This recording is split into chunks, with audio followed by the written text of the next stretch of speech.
کسی کا حق غصب نہ کریں، کسی سے زیادتی نہ کریں، تو آپ کی طبیعت سرشار رہے گی۔ لیکن اگر آپ سے کسی کا دل دکھ جائے، کسی کو اذیت پہنچائیں، اگرچہ خسیس اور بخسیس مزاج شخص وقتی طور پہ اس کا نفس اس سے ایک حظ و لطف لیتا ہے، لیکن اس کے بعد اندر اداسی اترنا شروع ہو جاتی ہے۔ کسی کو ستا کر، دکھ دے کر، کسی کا گھر اجاڑ کر کے کبھی چین نہیں ملتا۔ وہ کیا کسی نے کہا تھا کہ لوٹ کر بھی کوئی بے چین رہا، لٹ کے بھی چین سے سویا کوئی۔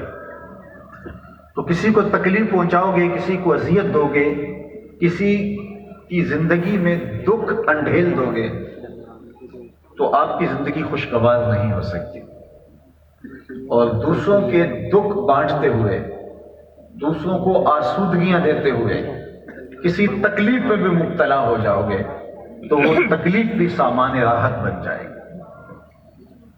اللہ کی مخلوق کو اذیت سے بچانے کے لیے خود اذیت میں مبتلا ہو جاؤ گے تو وہ اذیت سامان راحت ہو جائے گی۔ اقبال نے کہا تھا، علاج درد میں بھی درد کی لذت پہ مرتا ہوں۔ تو پھر جو اس راستے کے اندر پاؤں میں چھالے آئیں گے تو اس کو بھی نوکے سوزن سے نکالنے کی کوشش کی جائے گی تاکہ اس لذت کی کیفیت میں اضافہ ہو جو راہ حق میں بندے کو نصیب ہوتی ہے۔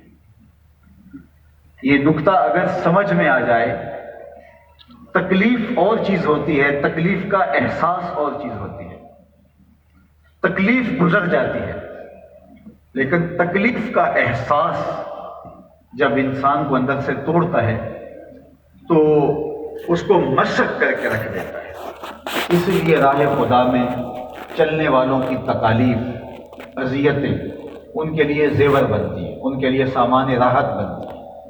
اور بدی کی راہوں پہ چلنے والے لوگ جو سکھ، آسودگیاں، جو ظاہری چکا چوند اور عزتیں پاتے ہیں، وہ بھی ان کے دل کی دنیا کو روشن نہیں کر پاتی، ان کو آسودہ نہیں رکھ پاتی۔ ان کو نیند کی گولی سے نیند آتی ہے، اگرچہ ان کے پاس ہر طرح کی آسودگی میسر ہوتی ہے۔ تو کسی کا دل اجاڑ کر کے اپنے دل میں چین کو ڈھونڈنا یہ ممکن نہیں ہے۔